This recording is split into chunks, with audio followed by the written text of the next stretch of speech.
Assalamualaikum warahmatullahi wabarakatuh. Perkenalkan, saya Aisyah Nur Afni dengan NIM 2280 2241 039 dari kelas Pendidikan Administrasi Perkantoran A22. Di sini saya akan menjelaskan mengenai submateri mata pelajaran pengantar ekonomi bisnis, yaitu organisasi bisnis. Video ini saya buat guna memenuhi tugas ujian tengah semester mata kuliah media pembelajaran. Sebelum masuk ke materi, kita akan mengetahui dulu apa itu arti bisnis. Nah, bisnis sendiri merupakan kegiatan yang diorganisasikan oleh kelompok individu yang berkecimpung di dalam dunia industri perusahaan atau organisasi. Sehingga organisasi bisnis merupakan badan yang dibentuk dengan memiliki tujuan perusahaan komersial dengan motivasi utama adalah laba. Selanjutnya ada organisasi bisnis menurut Nutt and Beckhoff. Di sini, organisasi privat atau bisnis adalah organisasi yang ditunjuk untuk menyediakan barang dan jasa kepada konsumen, yang dibedakan dari kemampuannya dengan cara membayar barang dan jasa tersebut sesuai dengan bisnis pasarnya. Sebelum masuk ke materi, yuk kita main game sebentar. Di sini ada 4 perusahaan yang berbeda. Apakah teman-teman bisa membedakan jenis dari badan usaha mereka? Mungkin ada beberapa dari kalian yang tidak bisa menjawab pertanyaan tadi. Oleh karena itu, yuk kita bahas. Badan usaha sendiri dibedakan menjadi 2 jenis, yaitu yang pertama menurut kepemilikan modal dan yang kedua merupakan menurut wilayah negara. Badan usaha kepemilikan modal dibedakan menjadi 4, yaitu yang pertama ada badan usaha milik negara, yang kedua badan usaha milik daerah, yang ketiga badan usaha milik swasta, dan yang keempat adalah koperasi. Badan usaha milik negara dibedakan menjadi 2, yaitu perusahaan perseroan yang disebut persero dan perusahaan umum yang disebut perum. Persero merupakan badan usaha yang seluruh atau kegiatan sahamnya paling sedikit 51% adalah milik negara. Persero sendiri bertujuan untuk menyediakan barang dan jasa yang bermutu tinggi dan berdaya saing kuat. Yang kedua adalah perum. Perum sendiri merupakan badan usaha yang sepenuhnya modal berasal dari negara. Kegiatan perum adalah menyediakan barang dan jasa untuk pemanfaatan umum dan dapat menguntungkan bagi negara. Badan usaha yang kedua adalah badan usaha milik daerah atau yang disebut BUMD. BUMD merupakan badan usaha yang berbentuk hukum dan posisinya diperoleh dengan berlakunya suatu peraturan yang berlaku di daerah tersebut. BUMD didirikan guna menggali potensi asli daerah yang dapat berguna dalam membangun daerah tersebut. Modal BUMD terdiri dari seluruh atau sebagian dari kekayaan daerah yang dipisahkan dan tidak terdiri atas saham. Contoh dari BUMD sendiri adalah layanan perbankan seperti Bank Jatim, transportasi umum seperti Transjakarta, dan PDAM. Masuk ke badan usaha milik swasta, di sini ada perusahaan perseorangan, persekutuan atau firma, perseroan terbatas, dan perseroan komanditer.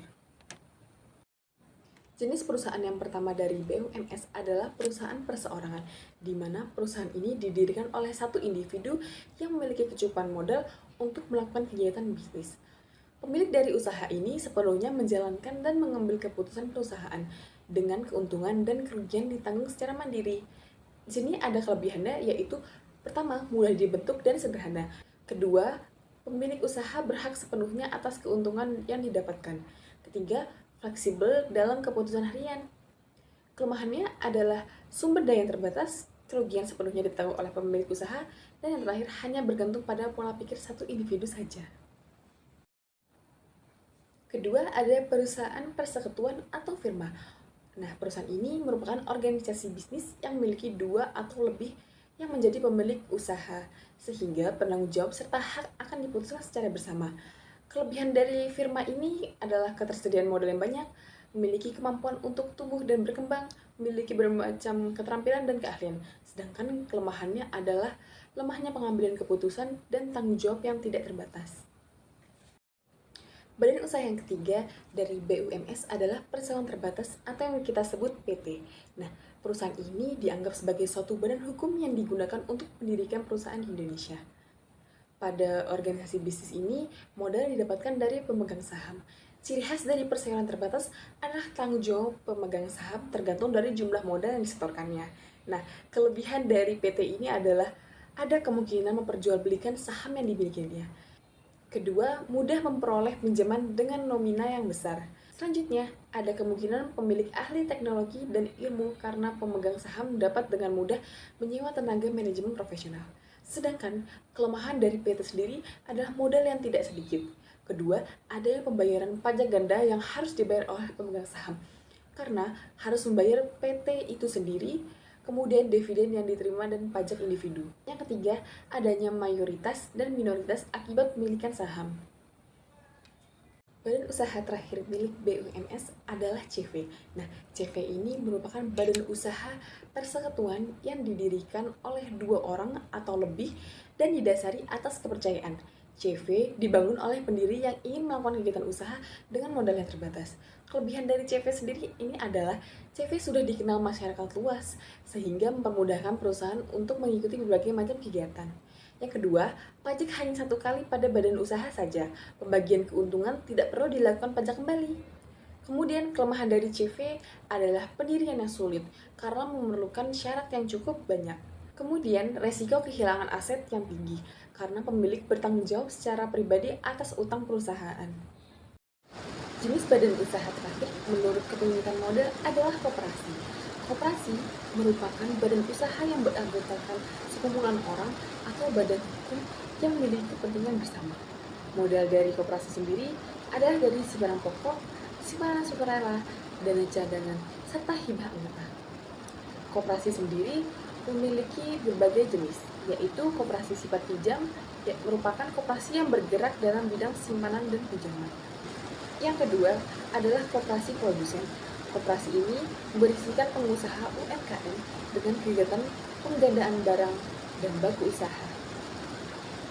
Selanjutnya ada koperasi pemasaran, di mana koperasi ini berisikan kegiatan penjualan baik berbentuk produk atau jasa. Keempat, ada koperasi jasa, di mana koperasi ini bergerak di bidang usaha jasa. Yang terakhir adalah koperasi konsumen. Koperasi konsumen ini merupakan koperasi yang anggotanya berisikan konsumen dengan tujuan menjalankan kegiatan jual beli barang konsumsi. Dan yang terakhir adalah badan usaha berdasarkan wilayah negara yang dibedakan menjadi 2. Yang pertama adalah Badan Usaha Penanaman Modal Dalam Negeri atau yang disebut PMDN, yang berarti kepemilikan modalnya merupakan di tangan masyarakat. Dan yang kedua adalah Badan Usaha Penanaman Modal Asing atau disebut PMA, yang merupakan perusahaan milik asing yang beroperasikan di Indonesia. Tidak terasa kita sudah di penghujung materi. Di sini, organisasi bisnis sendiri harus dijalankan dengan efektif dan efisien, di mana efektivitas bisnis mengacu pada kemampuan organisasi untuk mencapai tujuan strategisnya, dan efisiensi bisnis mengacu pada kemampuan organisasi untuk menggunakan sumber daya yang tersedia. Adapun prinsip-prinsip yang dapat membantu dalam implementasi strategi efektif dan efisien organisasi bisnis, yaitu yang pertama, komitmen terhadap tujuan. Di sini, komitmen terhadap tujuan yaitu memastikan seluruh masyarakat organisasi paham dengan tujuan yang ingin dicapai, sehingga meminimalisirkan rasa kebingungan sehingga ketidakpastian mengenai hal yang harus dilakukan. Yang kedua, ada perencanaan yang matang. Organisasi bisnis memerlukan perencanaan yang matang dengan mencakup sumber daya yang dibutuhkan, seperti sumber daya manusia atau SDM, keuangan, dan lain sebagainya.